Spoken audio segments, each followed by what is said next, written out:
주님의 평안으로 인사드립니다. 오늘은 우리가 계시록 16장 12절 말씀 유브라데 강물이 마름이라는 말씀으로 연구를 해보도록 하겠습니다.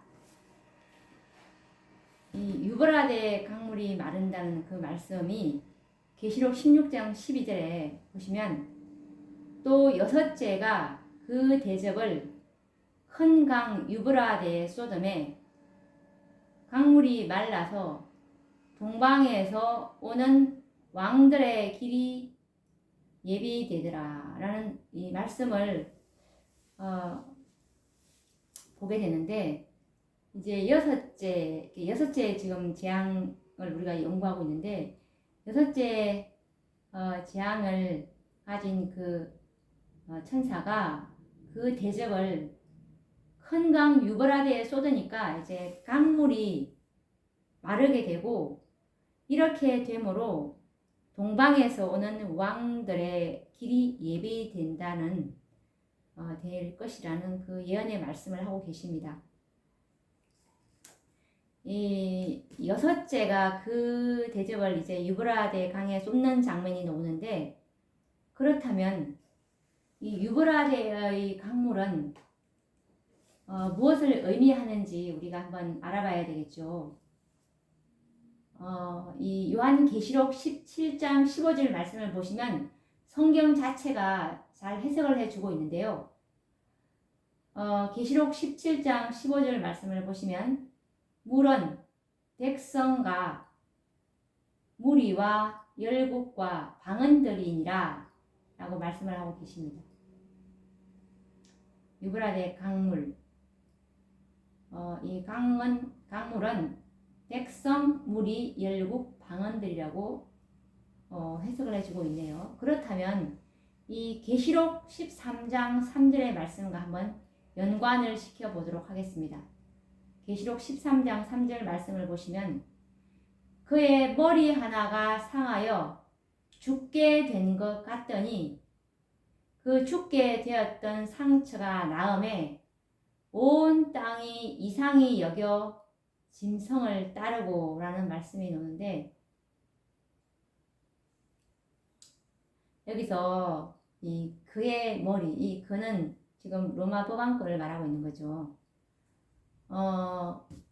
로마 법왕권이 이제 상하여 죽게 된 것 같더니 그 죽게 되었던 상처가 이제 나음으로 온 땅이 이상히 여겨 짐승을 따른다는 말씀인데, 그러면 이것과 이제 연관을 시켜보면은 많은 백성과 방언과 온 열국들이 바벨론, 즉 로마 법왕권을 추종하게 될 것을 보여주고 있습니다. 그렇다면 이 유브라데 강물이 마른다는 말은 현대 바벨론, 즉 로마 법왕권이죠. 이 법왕권을 추종하던 많은 백성들, 나라들, 그리고 방언들, 이런 열국들의 지지와 후원이 끊어진다는 의미로 볼 수가 있는 것입니다. 이 일이 어떻게 가능한지는 다니엘서 11장 45절을 한번 보도록 하겠습니다.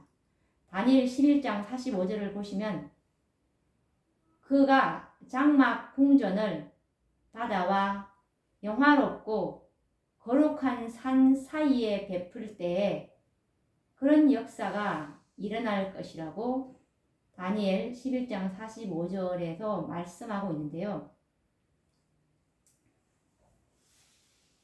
이 고대 바벨론의 번영과 안전은 유브라데 강물에 크게 의존되어 있었던 것처럼 이 현대 바벨론은, 법왕권은 열국들의 지지와 추종 세력에 의해서 힘을 얻고 있는 것입니다. 그렇지만 이 그가 다니엘서 11장 45절 말씀처럼 그가 장막 궁전을 바다와 영화롭고 거룩한 산 사이에 베풀려고 할 때 이제 이 로마 법왕권을 추종하던 나라들로부터 지지는 철회를 당하고 버림을 받을 것을 성경은 예언하고 있는 것입니다.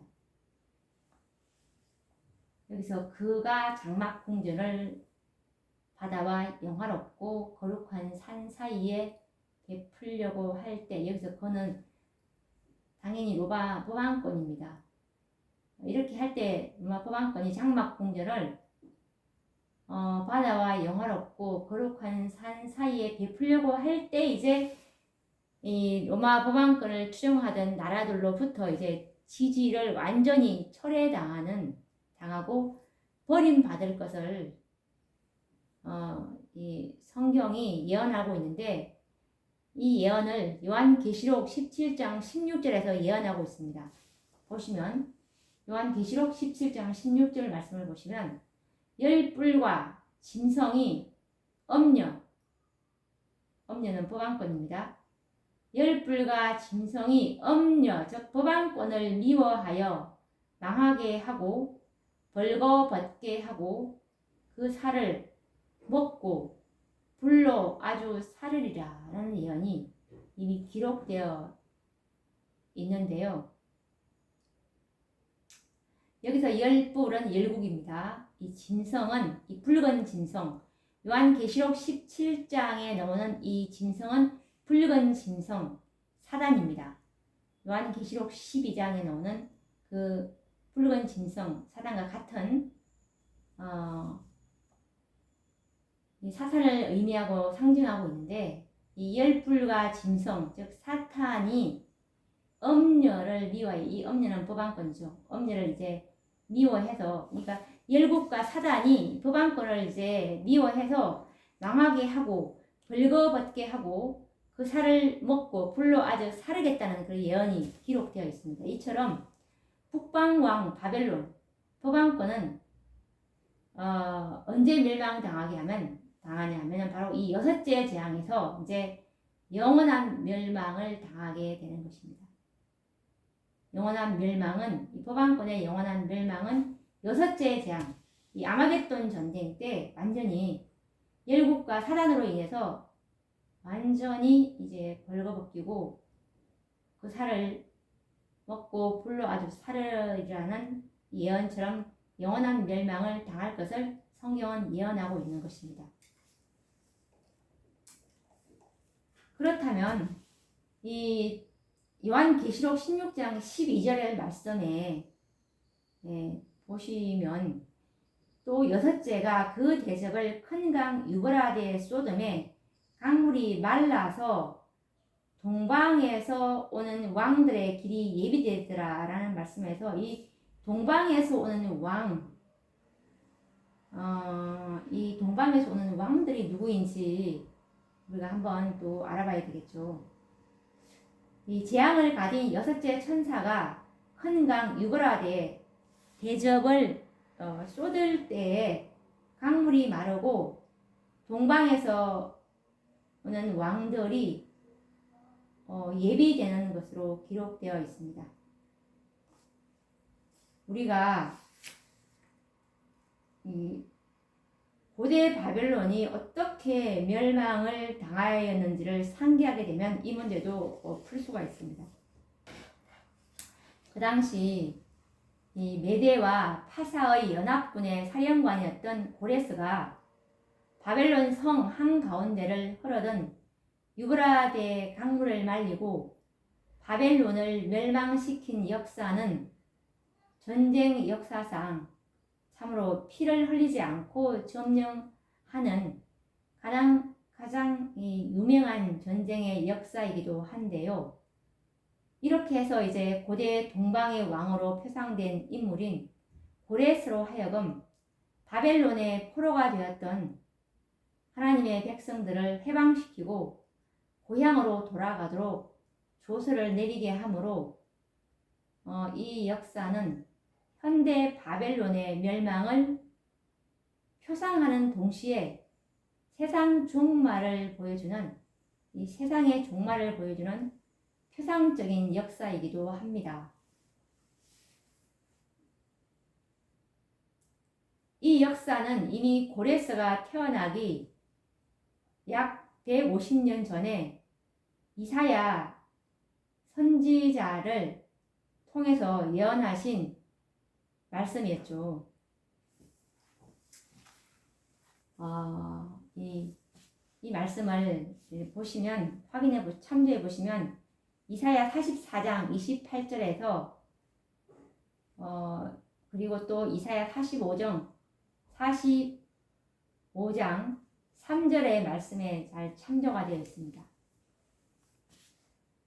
한번 확인해 보시기 바랍니다.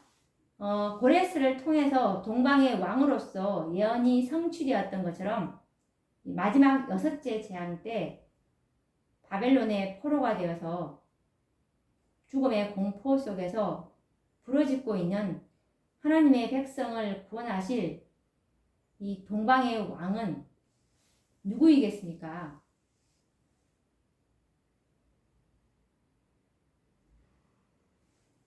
이분은 바로 짐승과 그의 우상에게 절하지 않고 오직 하나님께만 충성을 다하고 있는 그 백성들을 해방시켜줄 동방의 왕, 이 동방의 왕은 바로 그리스도이신 것입니다.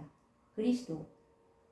바로 백마를 타고 계시록 19장에 보시면 백마를 타고서 당신의 백성을 구원하기 위해서 달려오시는 예수 그리스도가 바로 동방의 왕이신 것입니다. 한번 확인을 해 보도록 하겠습니다. 요한계시록 19장 11절, 13절, 14절 말씀을 보시면 내가 하늘이 열린 것을 보니 보라 백마와 탄 자가 있으니 그 이름은 충신과 진실이라. 그가 공의로 심판하며 싸우더라. 또 그가 피 뿌린 옷을 입었는데 그 이름은 하나님의 말씀이라 칭하더라. 하늘에 있는 군대들이 희고 깨끗한 세마포를 입고 백마를 타고 그를 따르더라 라고 말씀하고 있죠. 이 말씀을 보시면 요한이 하늘이 열린 것을 보니까 백마를 탄 자가 있었습니다. 그런데 그 이름이 충신 그리고 진실이라고 했고 이 백마를 탄 자가 공의로 심판하며 싸우는 것입니다. 그가 또 이 백마를 탄 자가 또 피 뿌린 옷을 입었는데 그 이름이 또 있는데 하나님의 말씀이라는 또 이름이었습니다. 아까 충신이라는 이름, 진실이라는 이름, 그리고 하나님의 말씀이라는 이름. 그리고 또 하늘에 있는 군대들이 희고 깨끗한 세마포를 입고서 백마를 타고 이 백마를 탄 이 자를 따르고 있는 장면을 보게 됩니다. 여기서 이 백마를 탄 자는 다 아시겠지만 예수 그리스도이십니다. 이분이 이 동방의 왕이신데요. 고대 바벨론의 멸망은 유브라데 강물을 다른 데로 돌려서 마르게 함으로 가능하게 되었습니다. 그처럼 현대 이 영적 바벨론 법왕권의 멸망도 유브라데의 강물이 말라짐으로 가능하게 된다는 말입니다. 바벨론인 법왕권을 지지하는 많은 백성들과 무리들의 추종 세력이 끊어지므로 영적 유브라데 강물이 말라야 동방의 왕, 즉 그리스도의 재림에 오시는 길이 예비될 것을 말씀하고 계시는 것입니다. 그렇다면 이 계시록 16장 12절에서 동방에서 오는 왕이 아니라 동방에서 오는 왕들이라고 이렇게 표현하고 있는데 왜 이렇게 복수를 썼을까요? 이것도 우리가 연구를 해봐야 합니다. 동방에서 오는 왕들. 다시 한번 보시면 요한계시록 16장 12절에 보시면 여섯째가 그 대접을 큰 강 유브라데에 쏟음에 강물이 말라서 동방에서 오는 왕들의 길이 예비되더라.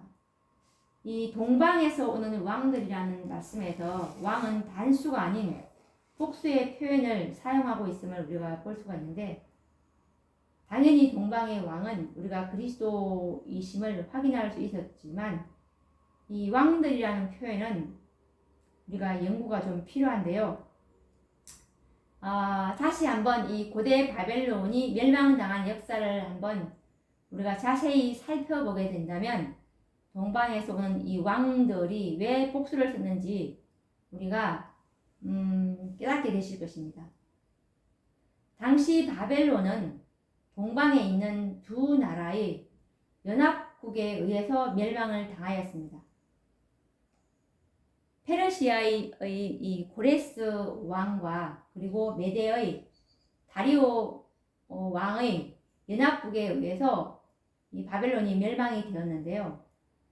이들은 이 고레스와 이 다리오는 조카와 외삼촌의 관계로서 혈족이었습니다.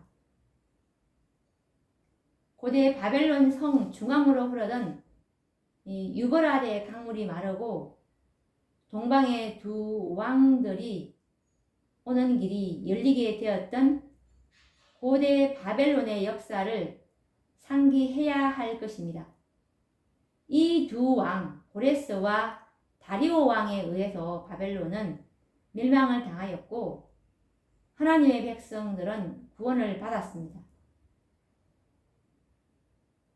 이제는 동방에서 오는 왕들의 실체이신 그리스도의 재림하실 때의 광경도 자세히 한번 살펴보도록 하겠습니다.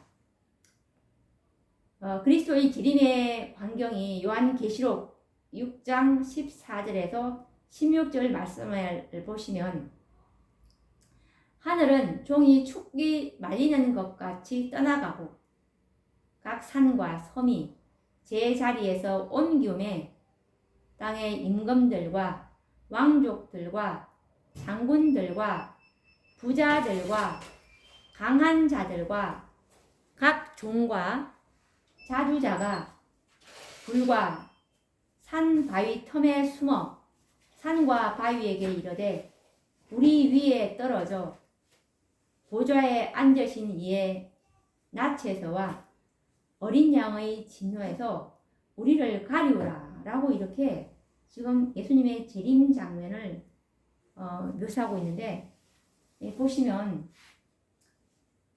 예수님 재림할 때 이 하늘은 종이 축이 말리는 것 같이 떠나갈 것이고, 그리고 각 산과 섬이 이제 제자리에서 옮기게 될 것이며, 땅의 임금, 왕족, 장군, 부자, 강한 자, 그리고 각 종과 자주자가 불과 산과 바위 틈에 숨어서 이제 산과 바위에게 제발 우리 위에 떨어져서 이 보좌에 앉으신 이의 낯에서와 어린 양의 진노에서 우리를 가리우라고 지금 말씀하고 있습니다.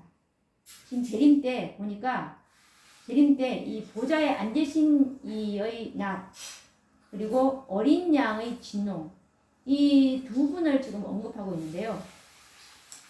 그리스도의 재림을 생각할 때 대부분이 그리스도인들과 천사들과 함께 아들이신 그리스도만이 구름을 타고 오시는 것으로 오해하고 있는 것 같습니다.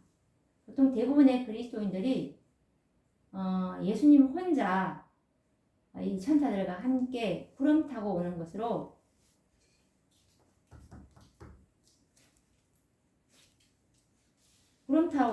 이제 알고 있는데요. 그런데 말씀을 우리가 자세히 보면은 분명히 요한계시록 6장 16절에 보시면 보좌에 앉으신 이의 낯에서와 어린 양의 진노에서 우리를 가리우라고 지금 악인들이 이렇게 호소하고 있지 않습니까?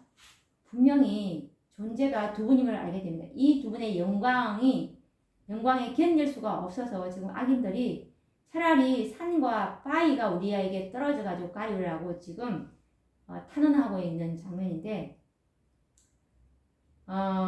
이 말씀을 우리가 자세히 확인해 보므로 재림 때는 그리스도와 함께 성부 하나님께서 이 보좌에 앉으신 이분은 성부 하나님이거든요. 성부 하나님, 아버지 하나님께서 그리스도와 동행하심을 알게 됩니다.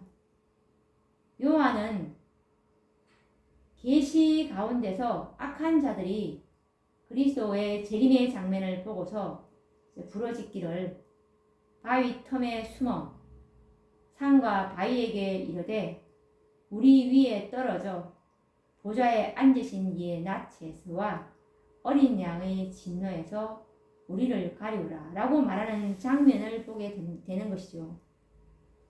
이 말씀 중에서 어린 양이신 그리스도 외에 보좌에 앉으신 또 한 분의 존재를 우리는 발견하게 됩니다. 악인들이 그리스도를 어린 양으로 알아보았다는 사실은 그들이 일찍이 그분을 알았습니다.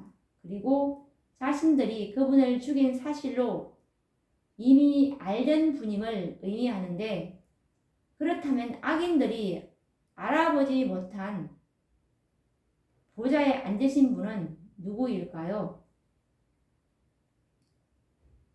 분명히 어린 양의 진노, 어린 양은 알았는데 보좌에 앉으신 이, 그분은 분명 다른 존재임에 틀림이 없습니다. 성부 하나님께서 아들이 이 땅에 재림하실 때 함께 이 세상에 오실 것이라는 사실을 언급하신 말씀이죠.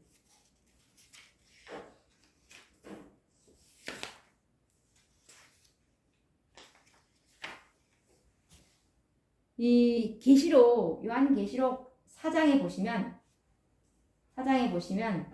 이 요한계시록 6장 16절에 나오는 예수님 재림 때 아버지 하나님께서 이제 오실 것이라고 했는데, 이 보좌에 앉으신 이가 누구인지 성경 말씀으로 한번 우리가 확정을 해보도록 하겠습니다. 이 보좌에 앉으신 이가 누구인지는 요한계시록 4장 2절에 보시면 보라 하늘에 보좌를 베풀었고 그 보좌 위에 앉으신 이가 있는데, 그리고 또 계시록 4장 6절 말씀에 보시면 보좌 주위에 네 생물이 있는데, 그리고 계시록 4장 8절 보시면 네 생물이 각각 6날개가 있고 그들이 밤낮 쉬지 않고 이러기를 거룩하다 거룩하다 거룩하다 주 하나님 곧 전능하신 이여, 전에도 계셨고 이제도 계시고 장차 오실 자라 하고, 이 계시록 4장 8절 말씀에서 분명한 힌트를 우리가 확실히 찾아볼 수가 있습니다.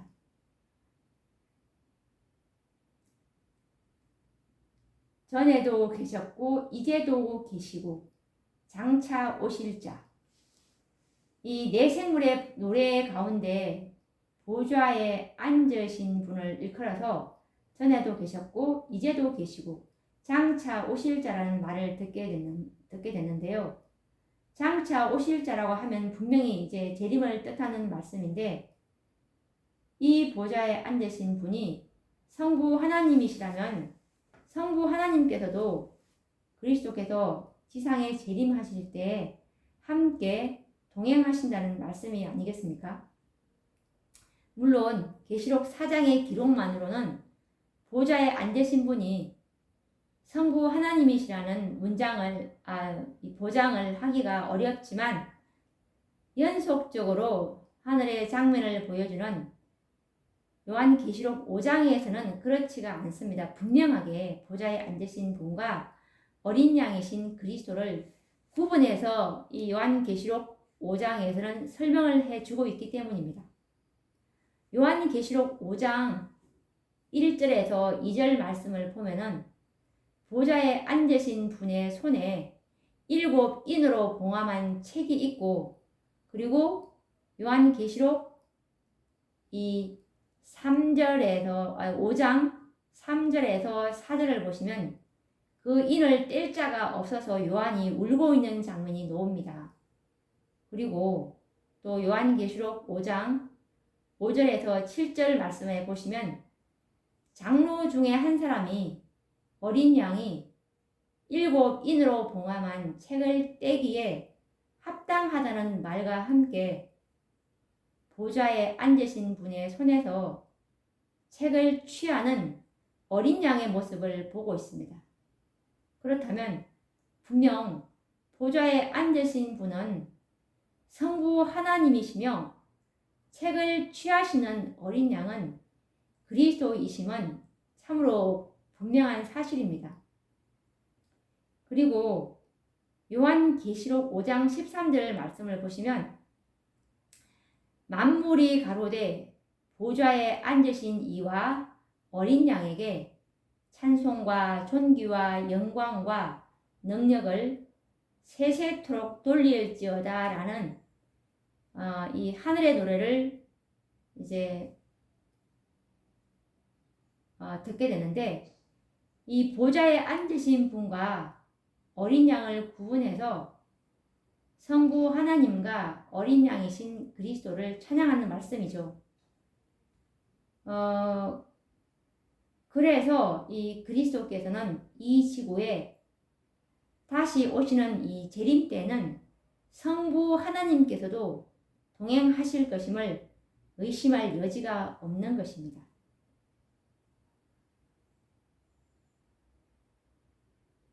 이미 고대 이스라엘의 이 출애굽 역사에서도 성부 하나님과 그리스도께서 함께 이 지상에 직접 임재하셨던 역사가 이 마지막 선지자, 화이 선지자의 글 가운데에서도 기록되어 있습니다.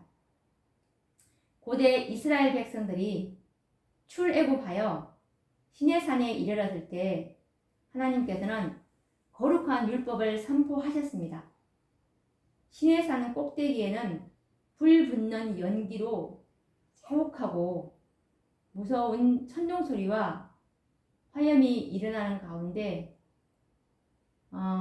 이 아들과 함께 그리스도와 함께 성부 하나님이 이 시내산에 강림하신 사실을 우리가 한번 확인을 해보도록 하겠습니다. 이 율법을 이스라엘 백성들에게 시내산에서 율법을 이제 주실 때 아버지 하나님과 예수님이 함께 이 시내산에 강림했던 장면을 확인을 해보도록 하겠습니다. 이것은 부조와 선지자 339페이지에 있는 말씀입니다.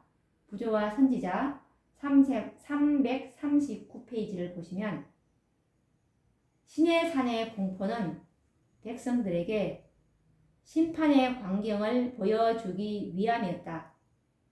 나팔 소리는 하나님과 만나도록 이스라엘 백성들을 소집하였다. 이와 같이 천사 장의 소리와 하나님의 나팔이 온 세상에 흩어져 있는 산자와 죽은 자를 그들의 심판자 앞으로 소집할 것이다. 아버지와 아들은 천사들의 무리에 호위되어 산 위에 나타나셨다. 큰 심판의 날에는 그리스도께서 아버지의 영광으로 그 천사들과 함께 오실 것이다. 그분은 그때에 당신의 영광의 보좌에 앉으실 것이며 그분 앞에 모든 민족들이 모일 것이다 라고 기록을 하셨습니다. 이처럼 큰 심판의 날에도 아들과 함께 아버지 하나님이 함께 오실 것에 대해서 말씀하신 것입니다. 마태복음 16장 27절 말씀을 보시면 아버지의 영광으로 그 천사들과 함께 예수님께서 오실 것이라는 사실을 친히 언급을 하셨습니다. 성부 하나님께서는 이스라엘 백성들에게 율법을 선포하실 때에도 아들과 함께 시내산에 강림하셨습니다. 그렇다면 어찌해서 이 당신의 아들이 피를 흘리고 생명을 희생하여 구속한 이 당신의 백성을 데리러 오시는 그 영광스러운 재림의 날에 아들과 함께 동행하시지 않겠습니까? 하늘이 종이 축같이 말리고 산들과 섬들이 옮기오는 그날에 그리스도께서는 보좌에 앉으신 아버지와 함께 천천만만의 천사들에게 옹이 되어서 이 땅에 강림하실 것입니다. 그러므로 악인들이 보좌에 앉으신 분, 아버지 하나님과 어린 양, 예수님의 낯으로부터 피해서 산과 바위야 우리 위에 떨어져 그 영광에서 피할 수 있게 해달라고 부르짖는 것입니다. 이처럼 영광스러운 그리스도의 이 재림은 바로 유브라데 강물이 마를 때 만왕의 왕들이신 이 두 분께서 오시는 길이 열릴 것이라는 말씀입니다. 고대 바벨론이 멸망하던 때에 고레스와 다리오 이 두 왕들이 동방에서 왔던 것처럼 그리스도의 재림 때에도 그리스도와 함께 성부 하나님께서 동쪽으로부터 강림하심을 우리는 보게 될 것입니다. 그래서 이 요한계시록 16장 12절 말씀에 동방에서 오는 왕들의 길이 예비되더라 라는 이 복수의 표현을 사용하신 것입니다.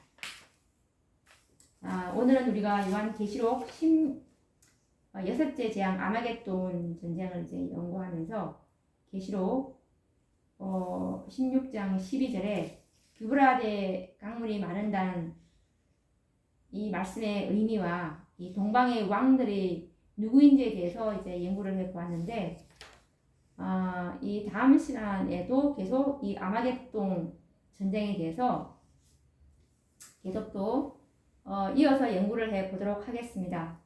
그러면 다음 시간에 뵙도록 하겠습니다. 감사합니다.